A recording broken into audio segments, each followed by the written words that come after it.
जरा सोचिए एक ऐसी कहानी के बारे में जिसने पूरी दुनिया के सोचने का नजरिया ही बदल कर रख दिया था।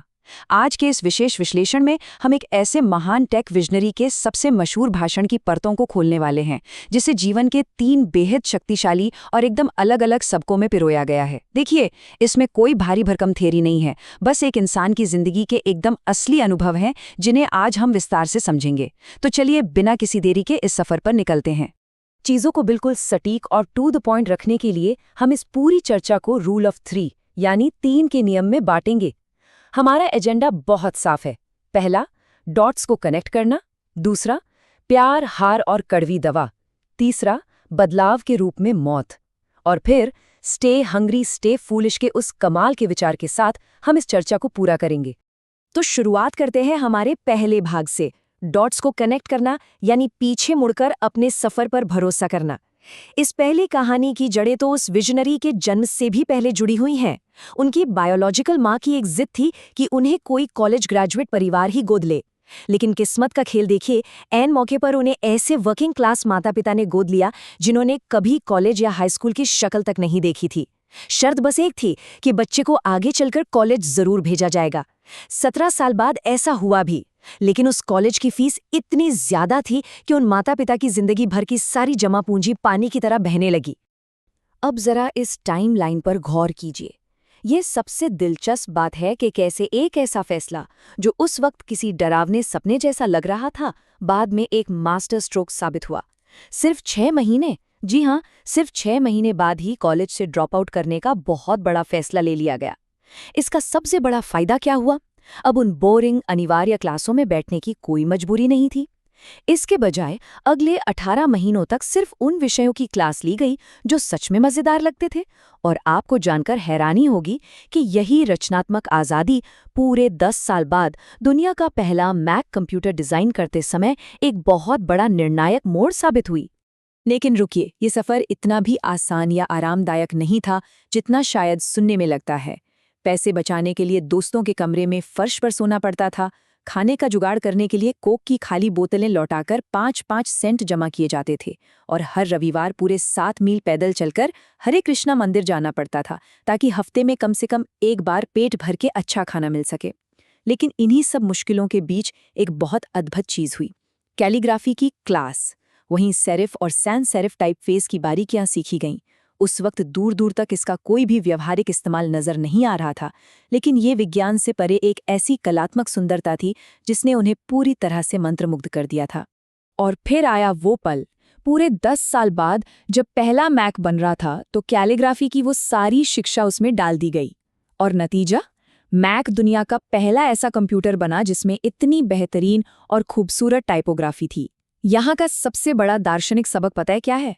आप वर्तमान में खड़े होकर भविष्य के डॉट्स को कभी नहीं जोड़ सकते। आप उन्हें केवल और केवल पीछे मुड़कर ही कनेक्ट कर सकते हैं। आपको बस अपने कर्म, अपनी नियति या फिर अपने अंतर्ज्ञान पर भरोसा करना ही होता है। यही वो विश्वास है जो आपको अपने दिल की सुनने का कॉन्फिडेंस देता है, चाहे रास्ता कितना भी अनजान क्यों ना हो। अब बढ़ते हैं हमारे दूसरे पिलर की तरफ, प्यार, हार और कड़वी दवा। यानी एक बहुत बड़ी विफलता की असली कीमत क्या होती है। ये सफर 20 साल की उम्र में एक छोटे से गैराज से शुरू होकर कॉर्पोरेट दुनिया के सबसे ऊंचे शिखर तक पहुंचता है। जरा इस आंकड़े को देखिए, $2 बिलियन। सफलता का पैमाना क्या था, इसे बस इस नंबर से समझिए। सिर्फ 10 सालों की जी तोड़ मेहनत के बाद उस गैराज से शुरू हुई 2 लोगों की कंपनी $2 बिलियन के एक विशाल साम्राज्य में बदल चुकी थी। उनका सबसे बेहतरीन प्रोडक्ट मैकिन्टोश अभी अभी बाजार में उतरा था। ये एक ऐसी सफलता थी जिसके बारे में लोग अक्सर सिर्फ सपने ही देखते हैं। और फिर आता है ये दूसरा आंकड़ा, 4000। ये उस कंपनी के कर्मचारियों की संख्या थी।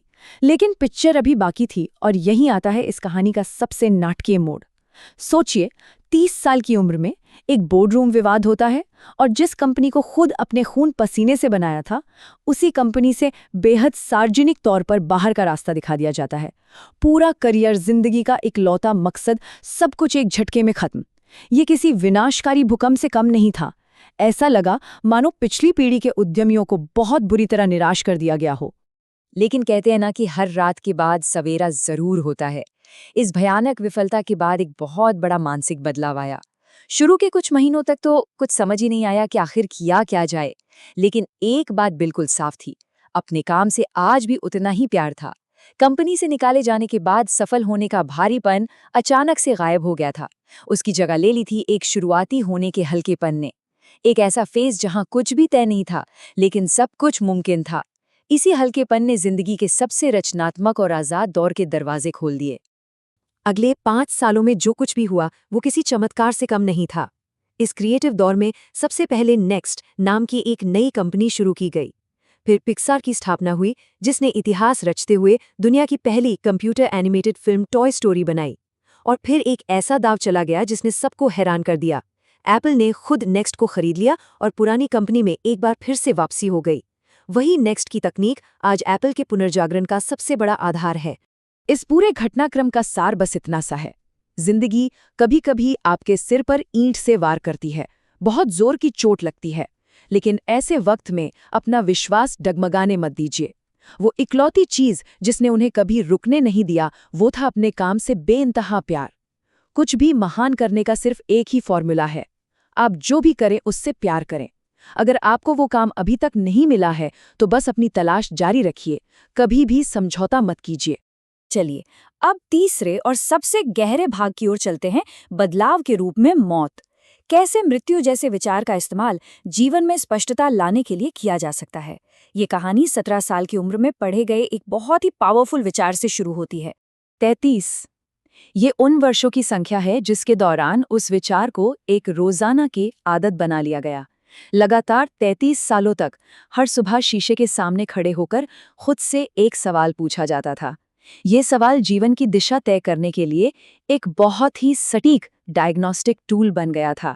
वो सवाल बहुत ही सीधा लेकिन एकदम झकझोर देने वाला था। अगर आज मेरी जिंदगी का आखिरी दिन होता तो क्या मैं आज वही करता जो मैं करने वाला हूं? और इसका उसूल बड़ा ही सिंपल था। जब भी लगातार कई दिनों तक इस सवाल का जवाब नहीं आता तो ये एक स्पष्ट चेतावनी थी कि जिंदगी में कुछ न कुछ बदलने की सख्त जरूरत है। मृत्यु के इस विचार ने जीवन के सबसे बड़े और मुश्किल फैसले लेने में सबसे ज्यादा मदद की। आखिर ऐसा क्यों होता है? क्योंकि जब आप इस बात को याद रखते हैं कि एक दिन मरना तय है, तो दुनिया भर की सारी उम्मीदें, सारा घमंड, फेल होने का या शर्मिंदा होने का डर, ये सब कुछ मौत के सामने एकदम बेमानी हो जाता है। जो बचता है वो सिर्फ वही है जो सच में मायने रखता है। ये विचार इस भ्रम को ही जड़ से खत्म कर देता है कि आपके पास खोने के लिए कुछ है। सच्चाई तो ये है कि हम सब पहले से ही खाली हाथ हैं, तो फिर अपने दिल की आवाज ना सुनने का कोई कारण बचता ही नहीं। और यहीं से निकल कर आता है ये बेहद शक्तिशाली विचार, मौत शायद जिंदगी का सबसे बेहतरीन आविष्कार है। सच कहूं तो कोई मरना नहीं चाहता। जो लोग स्वर्ग जाना चाहते हैं वो भी वहां पहुंचने के लिए मरना नहीं चाहते। फिर भी ये एक ऐसी मंजिल है जो हम सब साझा करते हैं, और ये जरूरी भी है क्योंकि मौत जीवन का सबसे बड़ा चेंज एजेंट है। ये पुरानी चीजों को साफ करके नई चीजों के लिए रास्ता बनाती है। आज जो नया है कल उसे पुराना होकर हटना ही होगा। ये एक ऐसा सच है जिसे झुटलाया नहीं जा सकता। अब हम आ गए हैं अपने आखिरी भाग पर, स्टे हंग्री स्टे फूलिश।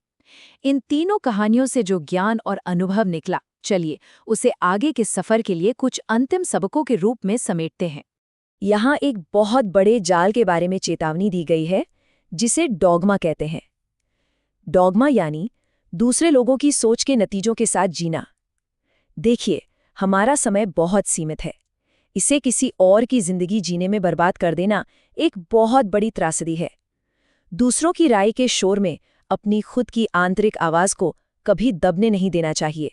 तो अगर हम इन सारी बातों को एक जगह रखें तो मुख्य सबक यही है, इस लिमिटेड समय को बिल्कुल बर्बाद मत कीजिए, डॉगमा के ट्रैप से बचिए, और सबसे बड़ी बात, अपने दिल और अपनी अंतरात्मा की आवाज को फॉलो करने का साहस जुटाइए।